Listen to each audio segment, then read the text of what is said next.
What's he gonna talk about today? I I've got quite a few listed here. I'm gonna be all over the place. You can get very good at manipulation if you play social deduction games. So I played the Resistance, a few days ago with a group of people. It's five, 6 player game, 5 player, 5 to 8 player game, something like that. Decently sized, but it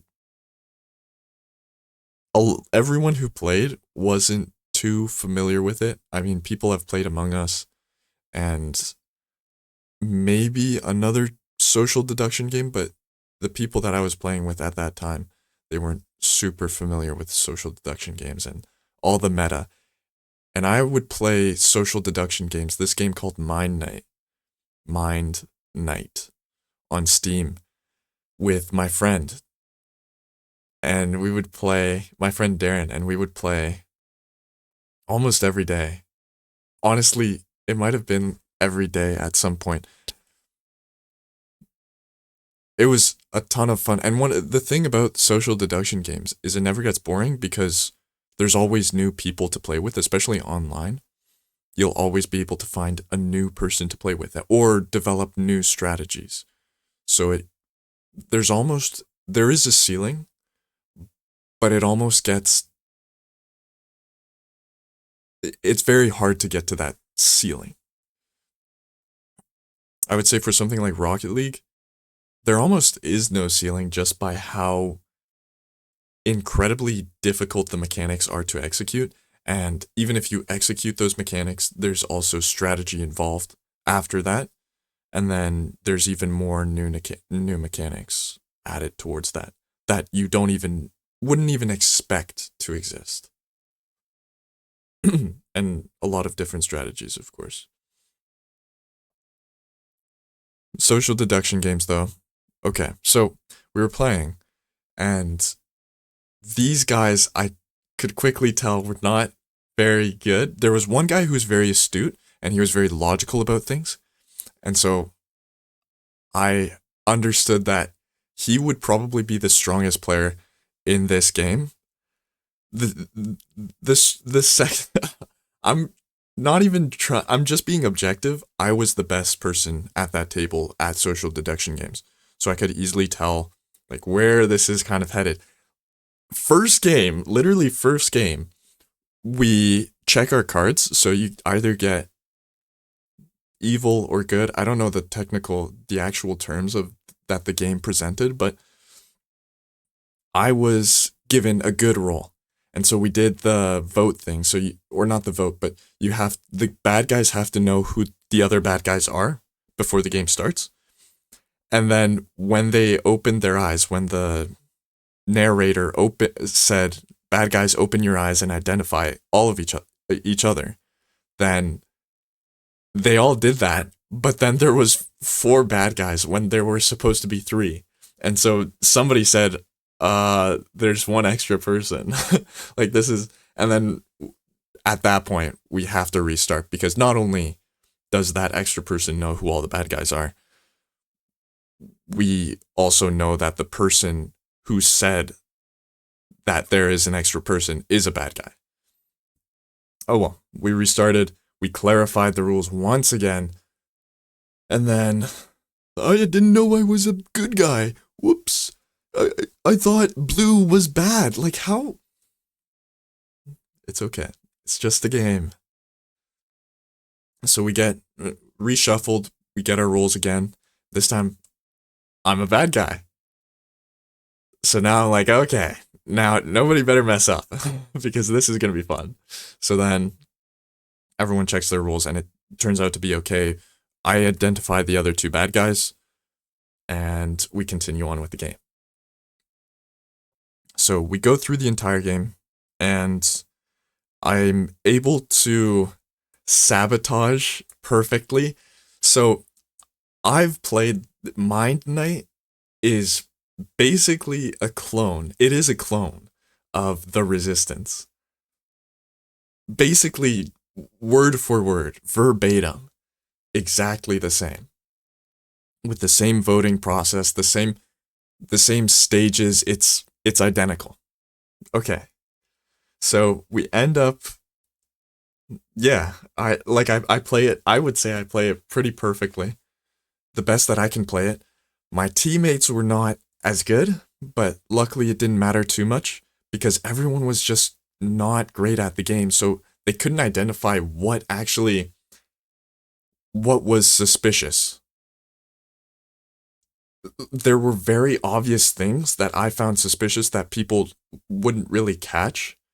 But since I'm a bad guy, I also have that bias of already knowing who the two other bad guys are.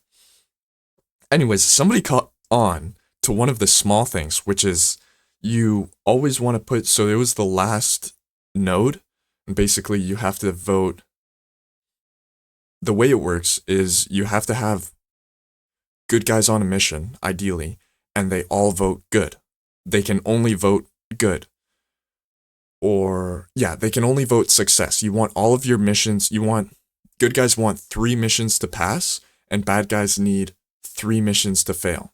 And there are 5 missions total. Wait, does that make sense? Yeah, 4 missions total.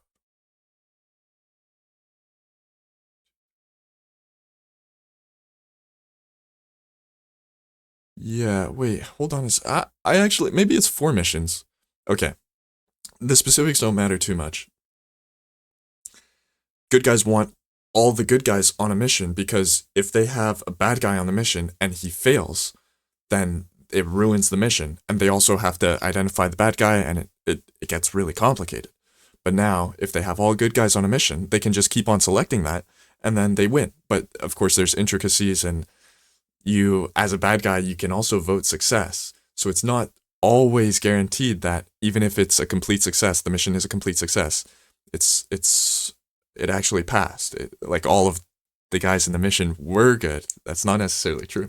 So there was 2 situations. One of the situations was there was a time where there needed to be 2 hacks. 2 hacks is the Mine Knight term. 2 fails for the mission to be considered a fail. So if there was only 1 fail, the mission was still considered a success, and now everyone could tell that there was 1 bad guy in the mission without that bad guy actually gaining anything because the mission was a success. Okay. So when that happened, there were actually 2 bad guys in the mission. And so they didn't actually, no, sorry, my bad. I'm explaining this terribly. This was only, there only needed to be 1 fail, but there were 2 bad guys. And so if both bad guys failed, then everyone would know there were 2 bad guys in that mission of 4 people total. But it wouldn't make sense it would be so obvious who the bad guys are because there's 2 bad guys. So now I'm not gonna choose that mission, and I have way more information than if only 1 bad guy failed. So it was obvious to me, and of course I'm a bad guy, but even as a good guy, I would be thinking, okay, why was it both successes? There's no way we got only good guys in this, unless it was a crazy safe team. But it was already guaranteed it was not an all good guy mission because of prior information. So we ended up it was just a bit strange, a bit suspicious. But from that, you can already infer that there is a bad guy in that. There are 2 bad guys in that mission because they both don't know what to do. They don't know whether to succeed or fail. So, anyways, what am I saying? Why was I bringing that up? Oh yeah. Then the other situation was you want to vote yourself. So when you suggest a team, you want to make yourself part of the team and then you could basically pick random people, but you don't want to be suspicious, so you want to be careful with who you choose as well. There was another situation where somebody caught on that the person selecting the team didn't choose themselves, and it was the last node they needed to get it right, and they didn't choose themselves. So why is that suspicious? Well, you know yourself to be guaranteed good. So why would you put yourself out of the mission if you're guaranteed good? So they caught on to that, but they didn't. I don't think they did too much with that. They focused suspicion on that, but of course it wasn't guaranteed. So good job to the guy who caught that. But then in the end, I managed to sabotage everything because I just played it really well, and in my humble opinion, I played it really well so that people and the other guy. So there was a mission where there were 3 people and it failed.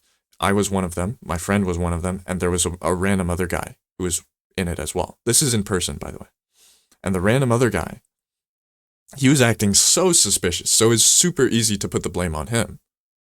And then I say, okay, well, he's the bad guy, so it must be us two that are the good guys, and let's just make a team. And it was the last mission, so I made it onto the team, and we won.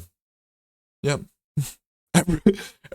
So you get a voting stage as well to determine whether the mission you want to send those people onto the mission, and everyone put thumbs up.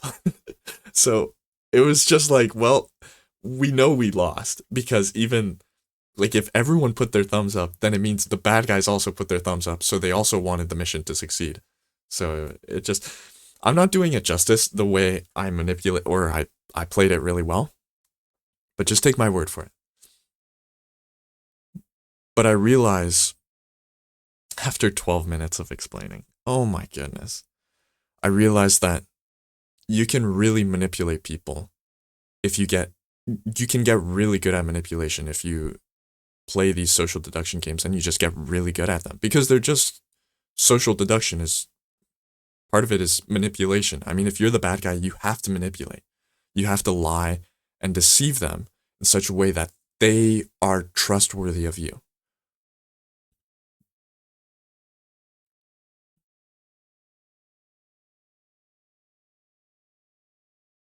I mean, think gaslighting. Gaslighting wasn't a term. It wasn't really considered much of a term. And then it blew up ever since Among Us, because gaslighting was just so common. And now it's kind of obvious the strategy of, I think it's throwing a teammate under the bus, a fellow bad guy teammate under the bus, so that they don't suspect you. People are aware of all these more complicated strategies. Okay. So one of the things that I've learned from social deduction manipulation is you want to present yourself as a leader. And to present yourself to be a leader, you want to give yourself authority. You want to say things with authority. So not I think. Well, you could say I think, but as I'm learning, as I'm trying to relearn myself, I should actually be saying I think, not I want. No, what am I saying? I should be saying the statement itself rather than prefixing it with I think or I believe, or maybe it should be, no, just say the statement. This is the bad guy. I know he's the bad guy. Just being confident in yourself. And also, interestingly, this is just a fact that I learned, not through social deduction, but I just learned it reading. I think it was on Instagram. It was on Instagram. People who speak the most in a group are considered the leaders. And I thought that was very accurate to my experiences. Everyone who's been a leader in my friend groups, is the one who's most talkative. And it's hard to fight that. I mean, it is possible. If you're more assertive than the guy who talks a lot, then I think you could pull it off. But you're fighting against the grain, and you have to be very conscious of being more assertive, at least for me.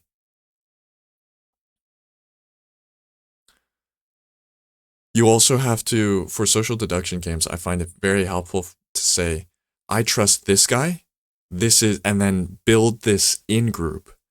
And so he will have this tendency to also add me into his in group. So we'll be pairs, even though I'm the bad guy. We'll be paired, and he's a good guy. And now it's us against everyone else. And if I can convince him easily, I've already got one good guy on my team. And it's much easier for him to convince all the other good guys since we're already part of a team. And even if we're both considered bad guys, that's still slightly a win for me because he's not a bad guy and he knows he's not a bad guy. And he thinks that I'm not a bad guy either. And he's very convinced by that. But it is deception and manipulation at the end of the day. Do you want to get good at those things? Should you get good at those things? They're fun though.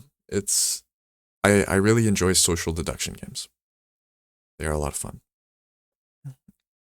But this brings up a point. In the book, The Game, all the pickup artists played picking up girls like a game. And it got so gamified to the point that they were just objectifying women. Or they wouldn't feel satisfied if they didn't get a number or they didn't get a close.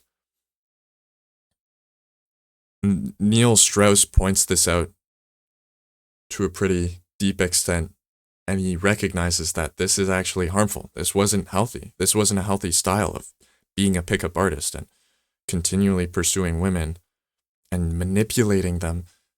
Although it wasn't a full manipulation to the extent that people assume pickup artists manipulate, it was still a slight manipulation for the sole purpose of closing.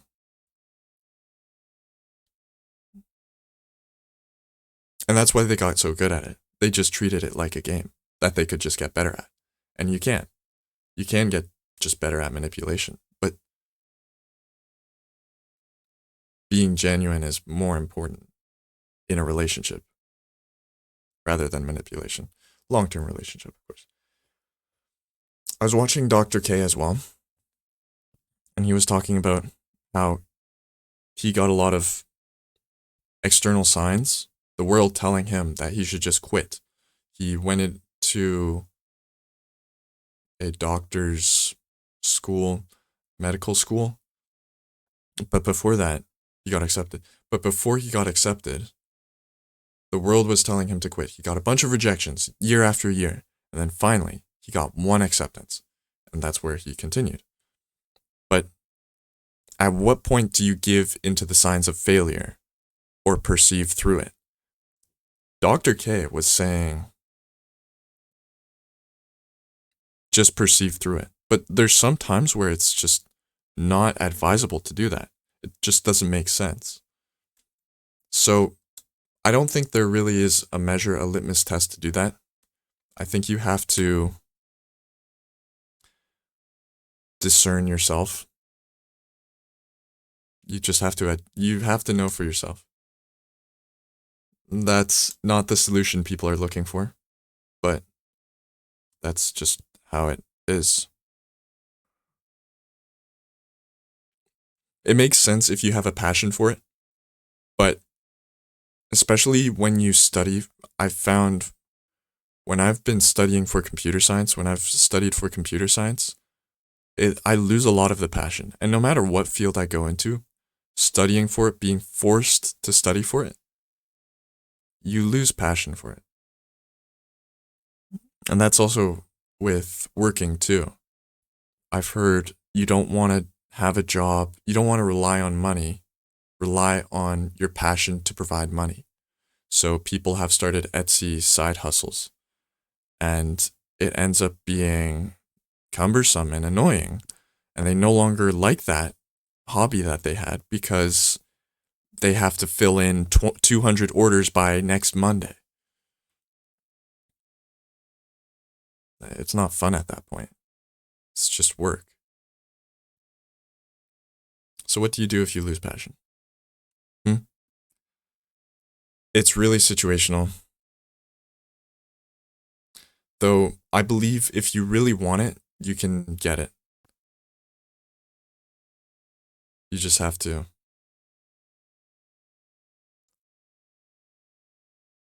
You just have to really want it. And there's some things that you should pursue regardless, and you shouldn't give, even if you're getting signs that you should quit, signs that you should quit, you shouldn't. I would say a big one, the most important one would be life. Like you can get signs that you should quit life. You're suffering too much, so you should quit.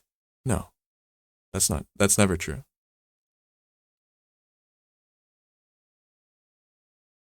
Providing for a family. You should always you should always look to provide for your family. Never give up on that. Just basic things. And they're all basically tied to mating or staying alive.